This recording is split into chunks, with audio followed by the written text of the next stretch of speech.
¿Cómo están una vez más acá en el barro, con las patas en el barro, como decimos siempre?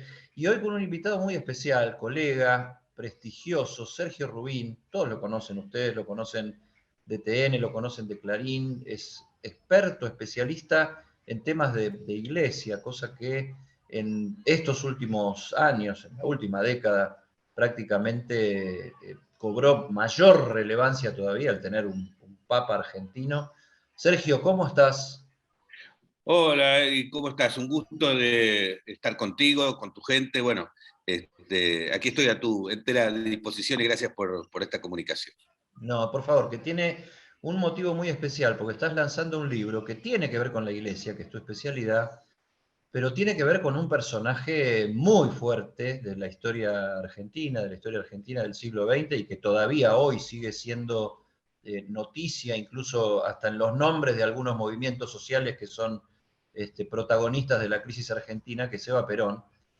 Y vos estás sacando en el momento en que se cumple un aniversario, van a ser 80, 70 años de la muerte de Evita, y va a estar saliendo aparte con expectativa la miniserie en base a la novela histórica de Tomás Eloy Martínez, Santa Evita. O sea que este libro que vos estás sacando va a ser el mejor momento posible para que sea un boom editorial, pero que tiene que ver, Sergio, a ver, nos vas a contar ahora con el papel que tuvo la iglesia en todo este periplo macabro del cadáver de Eva Perón. Sí, efectivamente, el libro se llama Secreto de Confesión, porque allá por mediados de los 90, yo estaba mirando una documental sobre Vita de Tristan Bauer, que al final termina diciendo que el cuerpo salió del país con un salvoconducto del Vaticano, una cosa así, una cosa que me llamó la atención. Entonces, bueno, yo, como vos sabés, hace muchos años que estoy a cargo de los temas religiosos en el diario Clarín. Y entonces en aquel momento que estaban todos siempre deseosos de investigaciones, de que propusiéramos los periodistas investigaciones, yo propuse esa investigación, es decir, cómo dilucidar aquel operativo, aquel episodio de la historia argentina, que como vos bien sabés, fue uno de los secretos mejor guardados de la historia argentina. Tomás Eloy Martínez, en su libro extraordinario, genial, Santa Evita, se aproxima un poquitito nada más, apenas a cómo fue el operativo. Él se detiene más que Claro. nada en el año que el cuerpo estuvo dando vuelta por Buenos Aires, después que es retirado en el 55, a fines del 55, del segundo piso de la CGT, donde estaba el féretro.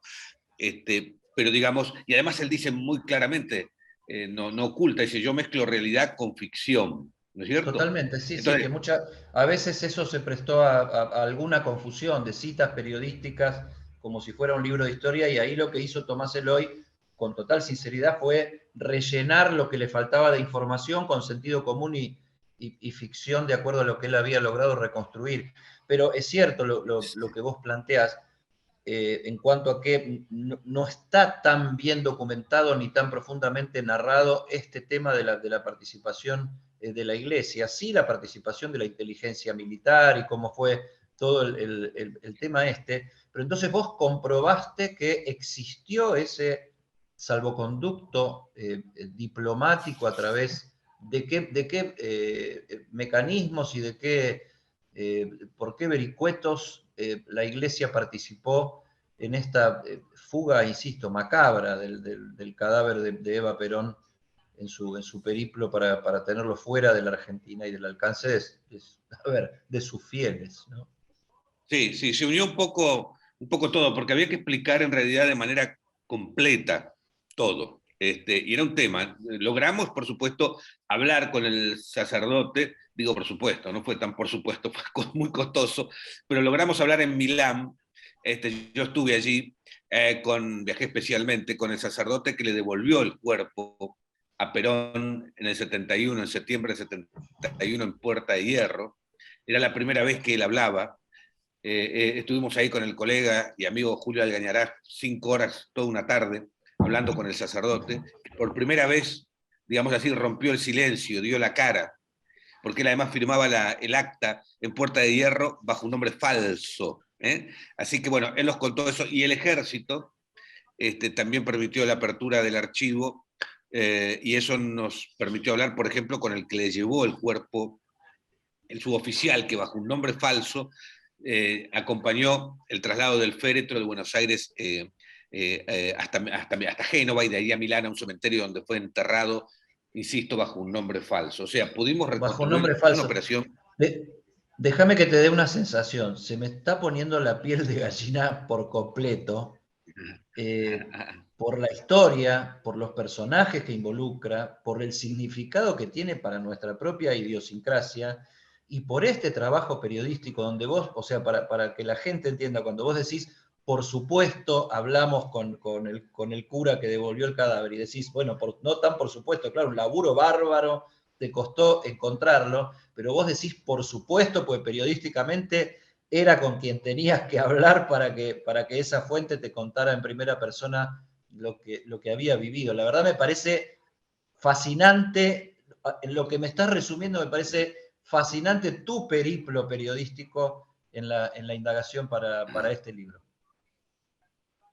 Sí, vos sabés que como un gran periodista que sos, todo empieza en un archivo, en este caso en el archivo de Clarín, que me encerré ahí porque no tenía mucha idea de esto, ¿no es cierto? Entonces hay que empezar a construir una hipótesis de trabajo, de investigación, y que es una hipótesis de lo que ocurrió, esto quiero decir, para ser más preciso. La investigación periodística son como aros de cebolla. O sea, vos Exacto. empezás por un tal vez. O sea, la verdad que empezás por un estómago resfriado de que quiere saber, ¿no? Y ahí empezás a tratar de que ese núcleo se vaya nutriendo de otros aros hasta tener la cebolla lo más completa posible. Pero dale vos.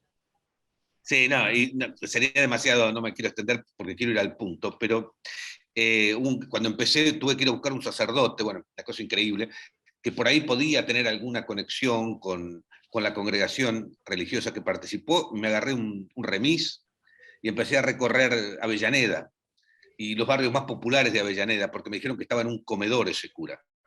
Y esa fue un poco la punta del ovillo, porque lo encontré en un comedor. Hoy sería lo que sería un comedor comunitario, como diríamos, un comedor popular dando de comer a un cura muy anciano. Y entonces ahí me dio la punta de por dónde tenía que empezar en Milán, para llegar a quienes habían tenido alguna intervención. Y me lo dijo al final, en la vereda, cuando yo ya me retiraba y me iba con las manos Ah, me vacías. muero. Entonces, sí, sí, lo tengo muy, fue una cosa increíble, increíble. Bueno, y ahí empezó todo. Vamos a recordarle a la gente, a ver, lo más sintéticamente posible. Cuando muere Vita en el 52, ya inmediatamente el anatomista Pedro Ara inicia el proceso para embalsamar el cuerpo. De ahí, bueno, ponen esos impresionantes funerales. El cuerpo termina en el segundo piso de la CGT a la espera de la construcción de un mausoleo, de un gran altar de la patria, digamos. Bueno, después viene 52. 55 se produce en septiembre la Revolución Libertadora. En noviembre el cuerpo es retirado una noche por un comando del Servicio de Inteligencia del Ejército, al mando del teniente coronel Maury Kenny.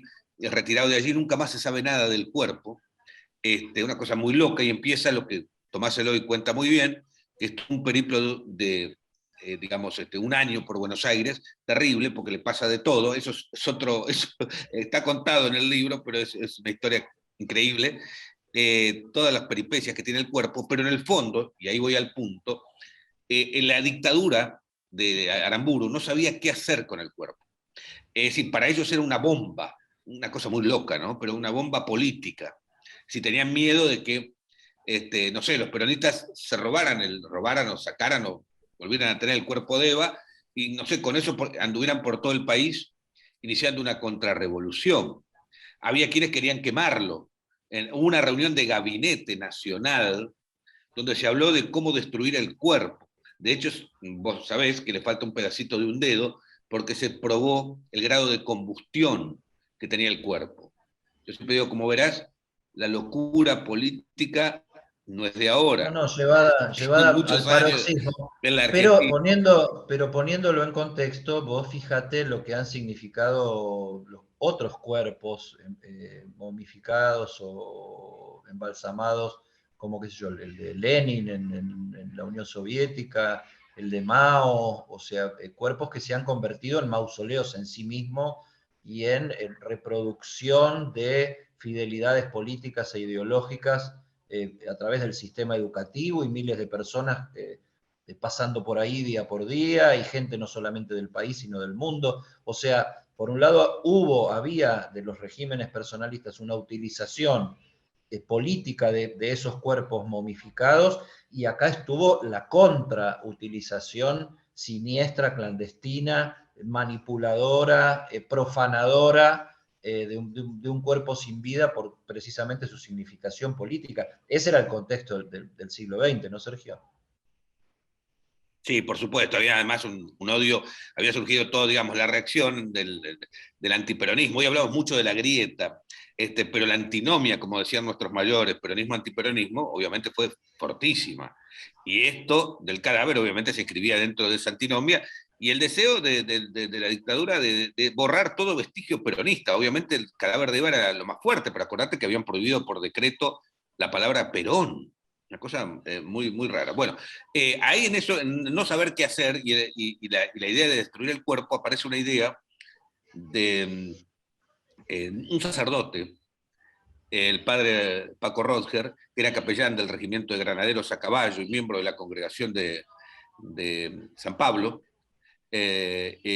Bueno, él era una orden que sigue estando, que tiene su base en Milán, y que acá en el siglo XX hasta fines de los años 50 tuvo mucha fuerza en Argentina.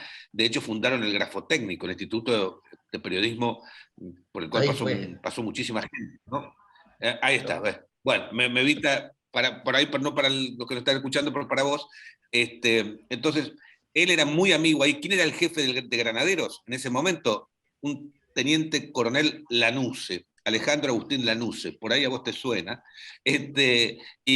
Bueno, entonces lo vio a Lanuse, que estaba muy compungido porque a Lanuse tenía una gran admiración por Aramburu, y veía que Aramburu estaba muy desesperado porque no sabían qué hacer con el cuerpo, y él no estaba de acuerdo, Aramburu, con la destrucción del cuerpo. En aquel momento incinerar un cuerpo no estaba bien visto por la iglesia, estaba prohibido por la iglesia. Hoy está permitido, pero entonces estaba prohibido. Entonces lo vio tan angustiado a Lanuse, a su amigo Lanuse, porque estaba angustiado, porque lo veía angustiado a su amigo Aramburu, que Rodger empieza a idear un plan para sacar el cuerpo de Argentina y llevarlo a Milán, a enterrarlo bajo un nombre falso, al cuidado de su orden religiosa. Bueno, y ahí entonces Lanuse lleva un poco esta idea a la Casa de Gobierno. Primero se la cuenta a Paco Manrique. ¿Te acordás, Paco Manrique? Que era Claro jefe que de la Casa, fue, ministro después de era, Bienestar Social, mucho después, exacto, el el fundador fundador del del PAMI. PAMI. Exactamente. Y él se la traslada a Aramburu. Bueno, y yo estoy haciendo una super síntesis, y ahí empieza a pergeniarse este plan, que tiene que pedir la autorización del superior de la congregación. Bueno, tiene un montón después de vericuetos, y el asentimiento en aquel momento del Papa Pío XII para hacer esto, ¿no? Uh-huh. Sergio, en esta apretada síntesis, lo que queda detrás es la delicia de poder leer punto por punto una historia, y obviamente también la cosa de no spoilear la lectura de ese libro, no solamente porque vos tenés que venderlo, sino porque hace muy bien leer libros y hace muy bien conocernos a través de la lectura de la historia. Y ustedes fíjense que 70 años después, por primera vez se va a contar en detalle, ya lo contó porque el libro ya está saliendo, se va a contar, vas a poder leer en detalle cuál fue la participación y los vericuetos eclesiásticos por los que anduvo el cadáver de Eva Perón, un personaje tan significativo y potente en toda nuestra historia. Sergio, a mí siempre que te veo en TN, me pasa una cosa, ¿no? Yo digo, este hombre que conoce tanto de la iglesia, y uno que conoce la iglesia más que nada por asistir a ella, yo no tanto como religioso, sino como más con una visión turística eh, y qué sé yo, Cultural. humana, cultural. Siempre a cualquier lado que voy me meto en la iglesia del lugar y me quedo un rato, y me gusta probar su acústica y me gusta mirar sus luces y qué sé yo. Yo en la Sagrada Familia de Barcelona, cuando vi lo que hizo este loco de Gaudí, que a mí de afuera, la parte de atrás, la parte moderna, digamos, no me gusta nada, me parece espantosa, pero cuando entré y vi lo que hizo este hombre con la luz, me puse a llorar. Y le dije a mi mujer, le digo, bueno, hay una noción de Dios en esas luces entrando y saliendo. Pero, digamos, me ganó en esa cosa una cuestión que dentro de los templos pasa. ¿Cuánto hay en el ambiente eclesiástico de esa sordidez? ¿Cuánto pesan esos ecos sacros, esas vestimentas, esta escena que vos contás de un hombre al que le vas a preguntar y no te dice nada, pero en la vereda cuando te está despidiendo te da la pista fundamental, casi como un regalo de un código de logia, ¿no? Eh, ¿Cuánto hay de eso, este ambiente de la iglesia que vos transitas? Supongo que a esta altura ya con absolutísima naturalidad. Sí, hay que entender que la iglesia ha hecho del secretismo, yo siempre digo, una especie de arte excelso, ¿no es cierto? Esto ha significado muchos problemas que ahora se están cambiando y que yo creo que por ahí nadie, mucha gente no lo aprecia, pero lo que está haciendo Francisco, tanto en materia de transparencia económica como en el tema del combate a los abusos sexuales cometidos por miembros del clero, que son dos temas, eran dos grandes desafíos para él, planteados por todos los cardenales del mundo antes de su elección, para el Papa que tenían que elegir en aquel momento, hace más de 9 años. Todo lo que se ha avanzado en este tema de la transparencia es muy importante, podemos decir entonces, visto en perspectiva, revolucionario, insisto, porque había una cultura del secreto y de que las cosas no trascendieran mucho, que lo que era malo dentro de la iglesia era un escándalo, y difundirlo se caía en el pecado del escándalo. Entonces acá hay toda una cuestión entre cultural y religiosa muy complicada que había que ir cambiando. Vos me dirás, bueno, esto ya desapareció totalmente. No, yo te diría que totalmente no, pero que se ha avanzado enormemente, no tengo ninguna duda. De todas maneras, todavía estamos, insisto, hay que caminar mucho todavía para lograr que la comunicación sea mucho más transparente, salir al diálogo con el mundo, hay que trabajarlo mucho más. Esto ya en el Concilio Vaticano II de los 60 habló esto de una iglesia que sale al mundo, una iglesia abierta de par en par, decía, al mundo, pero todavía hay que trabajarlo mucho. No hay que ser tampoco injustos, ¿eh? Otras religiones también han tenido y tienen este problema y lo tienen a veces mucho más agravado. La iglesia ha logrado ya, como vos sabés, con todas sus dificultades, separar, digamos, la concepción del Estado de la Iglesia, que esto es muy importante, ¿no es cierto? Son dos No, esferas. si una persona se vuelve conservadora y jodida con los años, cuando vivís, qué sé yo, hoy tenemos la suerte de tener un promedio de 75, 80, ponerle con suerte, en las instituciones pasa lo mismo, y acá estás hablando de instituciones que tienen miles de años y que, Claro, digamos claro, que claro, claro. se aferran y se encierran en sí mismas. Las instituciones tienen eso, ¿no? El microclima del poder, ¿no? El microclima del regenerarse a uno mismo. Pero para ver esta cuestión del secretismo, en concreto a vos, ¿cuánto tiempo te llevó poder sentir que estabas bien encaminado en esta investigación donde tus fuentes eran básicamente eclesiásticas? Yo creo que cuando empecé a dar con, con esta posibilidad de que hablara quien digamos, le entregó el cuerpo a Perón, porque ahí teníamos una fuente importante. La otra fuente era el ejército, cuando nos permite acceder al militar que acompañó el féretro. Cuando yo accedo al hijo del coronel Cabanillas, al general Cabanillas, porque el coronel Cabanillas fue el dueño del secreto, era el único que lo sabía, ¿no? Cuando los secuestran a Aramburu, acordate, Edith, que una de las principalísimas demandas de los montoneros era que le dijeran dónde está el cuerpo de Eva. Y Aramburu dice, yo no lo sé. Y efectivamente no estaba ocultando nada, no estaba mintiendo, no lo sabía. El único que lo sabía era Cabanillas y el que llevó el cuerpo. ¿Sí? Entonces, ahí también esa pata fue. Y la otra tercera pata fue la documental, cuando accedimos a documentos.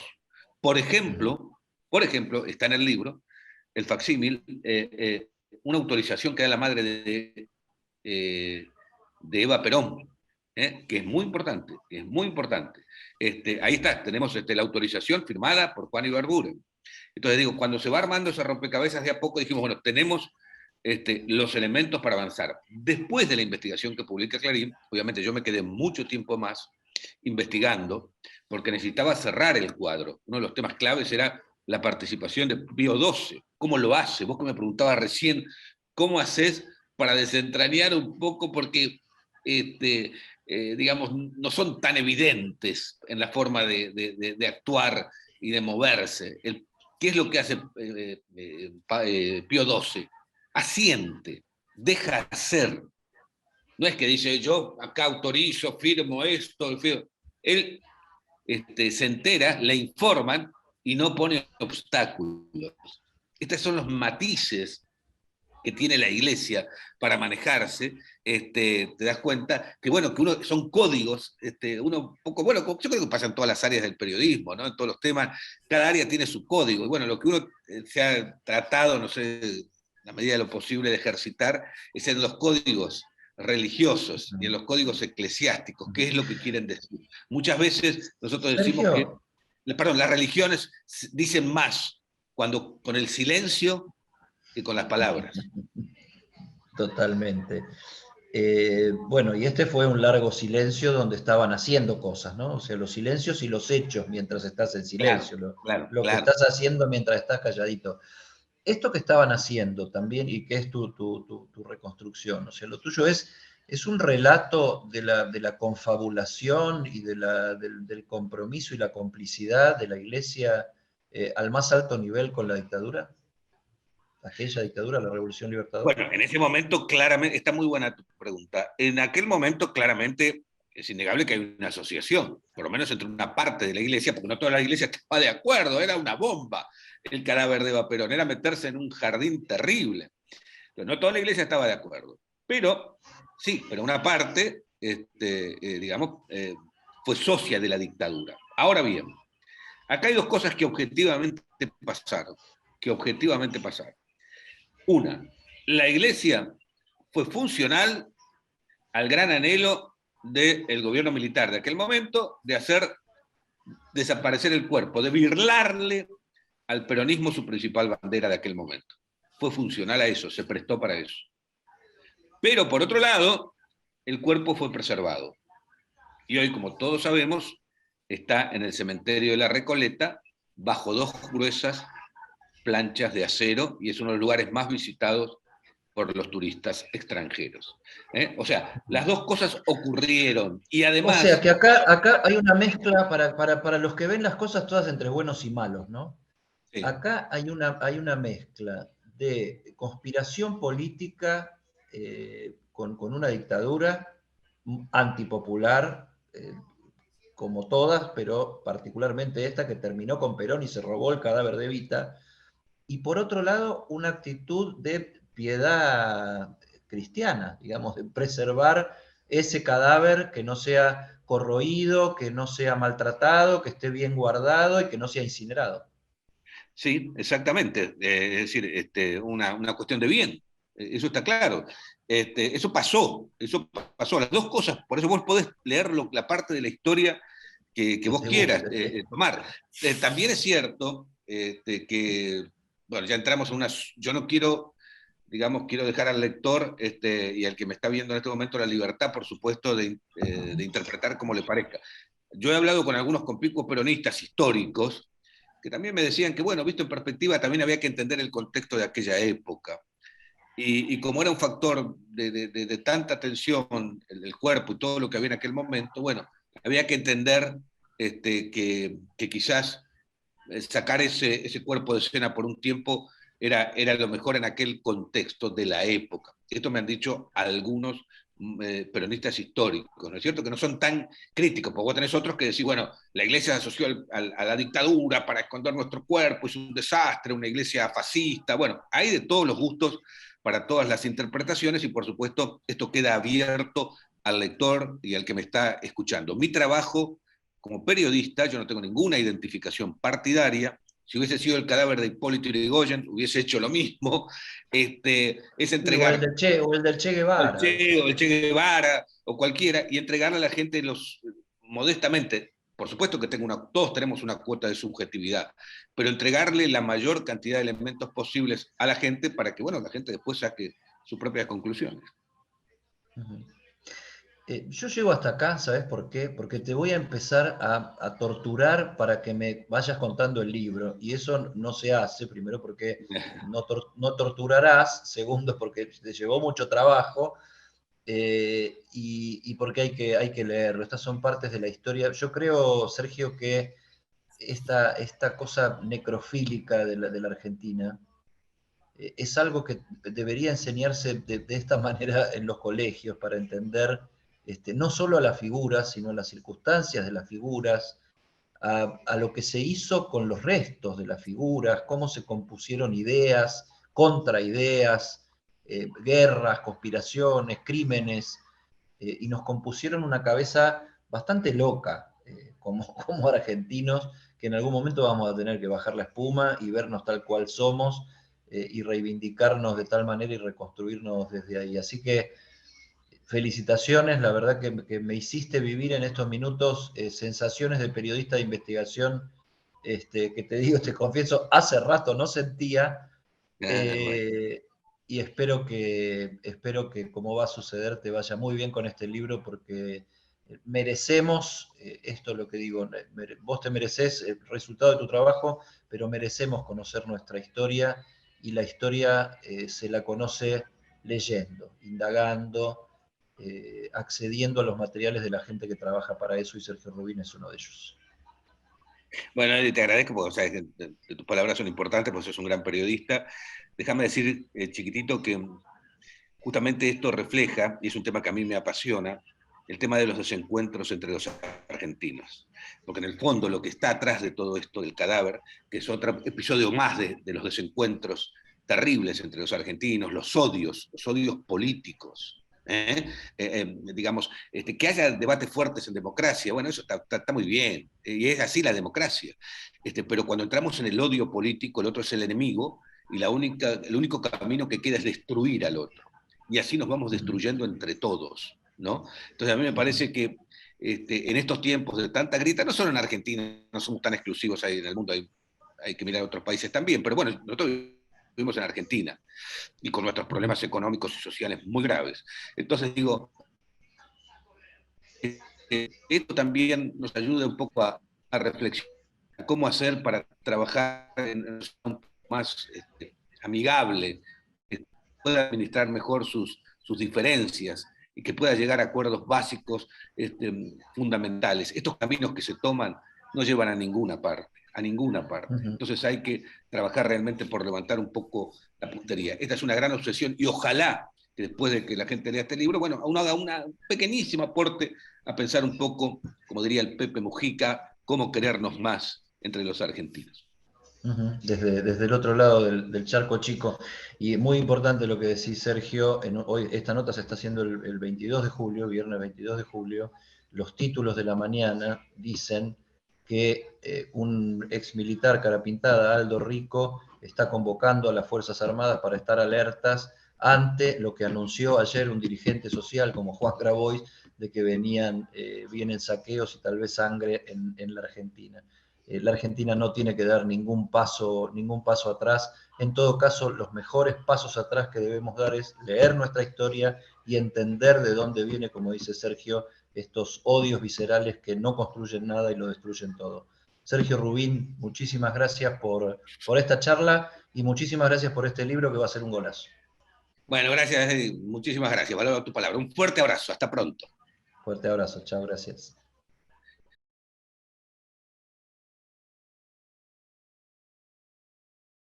Señoras y señores, aquí estamos en este hermoso estadio para el arranque de este campeonato. Cuando relato me meto de lleno, busco transmitir emoción. Trato de correr, de llegar a todas, como lo haría cualquiera de ustedes.